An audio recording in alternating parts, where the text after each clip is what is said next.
Hello, investors and traders, and welcome to the weekly market report. I'm AJ Monte, and this is a weekly candle chart of the Russell 2000 ETF, ticker symbol IWM. And as I zoom in here, you'll see that as I highlight that, magnify it for you, that is a red candle known as a spinning top that just happens to fall within the last week's green bodied candle right there. It's known as a bearish harami. Now, I'm looking at the weekly charts because the weekly charts take precedent over the daily charts. In other words, they carry more weight. And so we're right at that resistance point as well. The volume is dropping on the way up. That's bearish. The oscillators are beginning to hinge right here in the stochastics. And while the CCI is still going up, I believe that that will start heading lower next week. As I zoom into the daily chart, you're going to see something very interesting is that last week I had that target set to the downside of 180.57, and yesterday's low came to 180.51. So we hit that target, surpassed it by about 6 cents.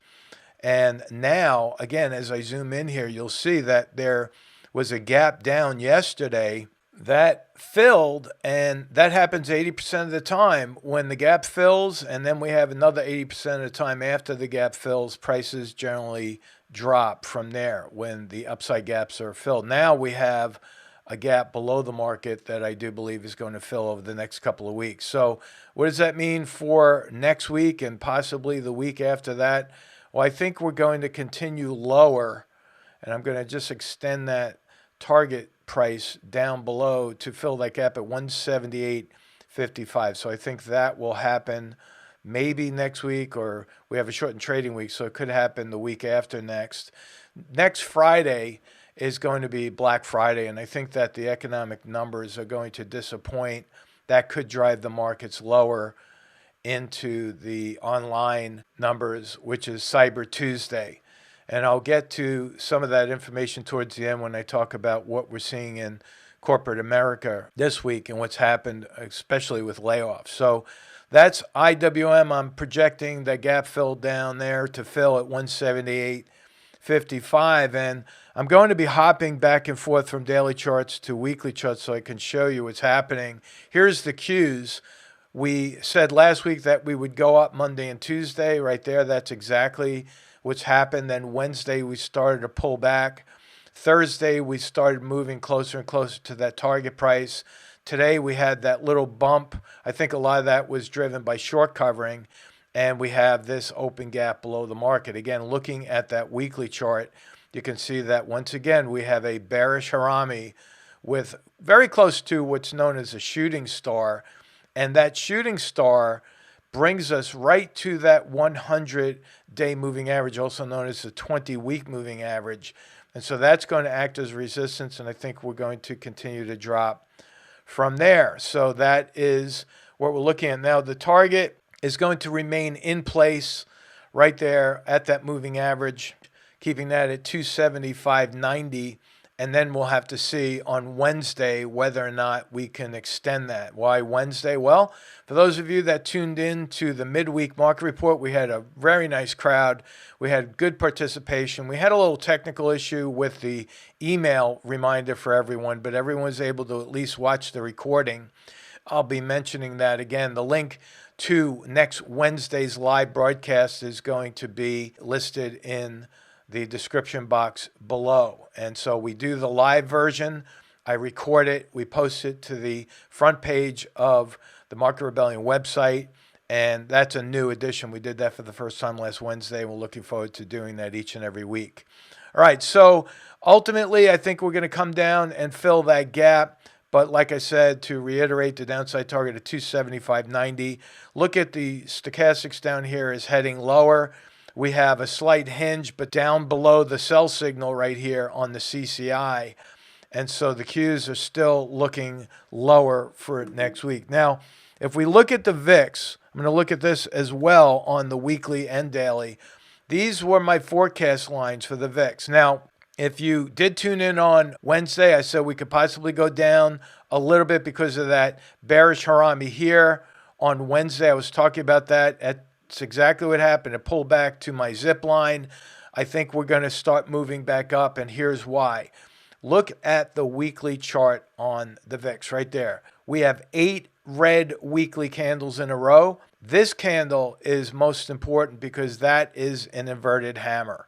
That is very bullish. You can see that the inverted hammer showed up right there as well when we were starting to move down in August, and then we bounced, which was, again, inversely related to the SPY. So I do believe that we're going to see that really nice bounce that I'm expecting in the VIX. And of course, for the most part, it's inversely related to the S&P, which I'm going to get to next.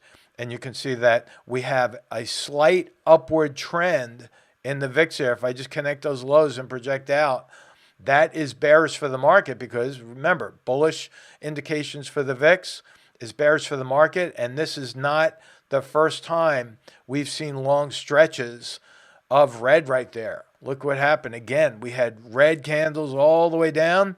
Then we had the inverted hammer, slightly lower after that. And then, boom, it popped all the way up just below $36.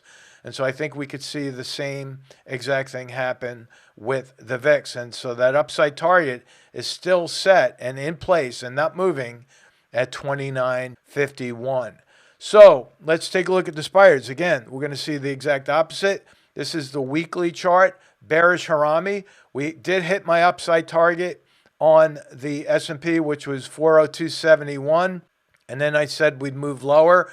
I'm keeping that downside target at 387.45, not moving that because look at the price, look at the bearish harami, look at, it's very close to a doji, which has found the pivot points, and look at the drop in volume. Week after week, we're seeing a drop in volume and a slight hinge right there on that stochastic. So remember, price and volume trump the oscillators, and I'm putting more emphasis on that price. Again, downside target for that is still 387.45. Now, finally, let's take a look at the diamonds, and then I'm going to move to geopolitical news. We have a gap fill last Thursday right there, and then the market just put on the brakes as we are now stalling at that gap fill point. That whole area up there is acting as resistance. We now have a gap below the market. We have a wide divergence from the moving average still. We have the volume dropping on the daily chart, and we see the volume dropping on the weekly chart as well. So this downside target, again, not moving. Remember, I said last week that we would hit resistance up here. So that downside target is still in place at 325.96, and that is for the diamonds. Now let's get to the geopolitical news. You could see that last Saturday, FedEx announced that they were going to begin furloughing the drivers. Now, I find that very interesting because we're seeing that right across the board with the shipping companies. The cost of diesel is hurting them. We have a slowing economy that's hurting them. And you normally don't see that, folks. Before the holiday season, you generally see them hiring temps.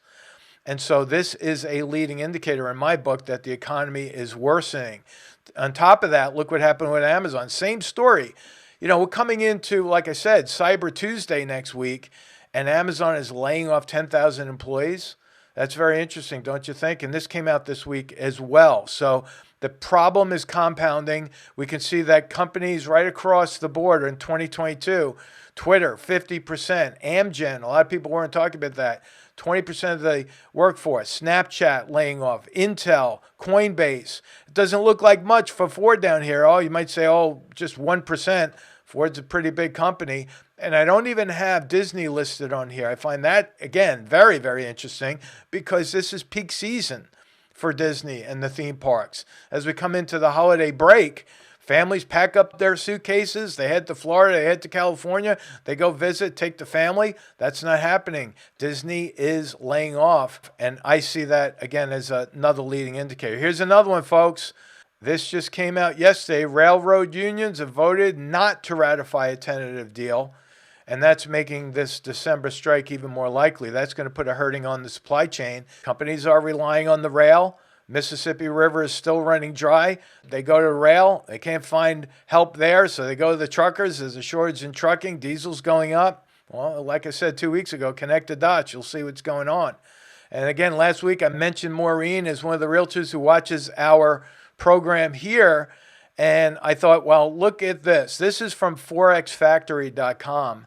One of our clients, G-Man, pointed this out, and I pulled up the chart, and you could see this home sales are dropping like a rock, month after month after month.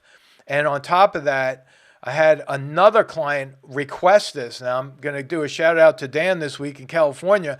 Dan is also a high-end realtor. He's selling the $1 million homes out there, and he wanted to borrow this. So I emailed him this chart because this is a bubble that's just beginning in housing. Remember, this is inflation-adjusted home prices. Look what happened. We started to pivot in 2006 into 2007, and what happened right after that?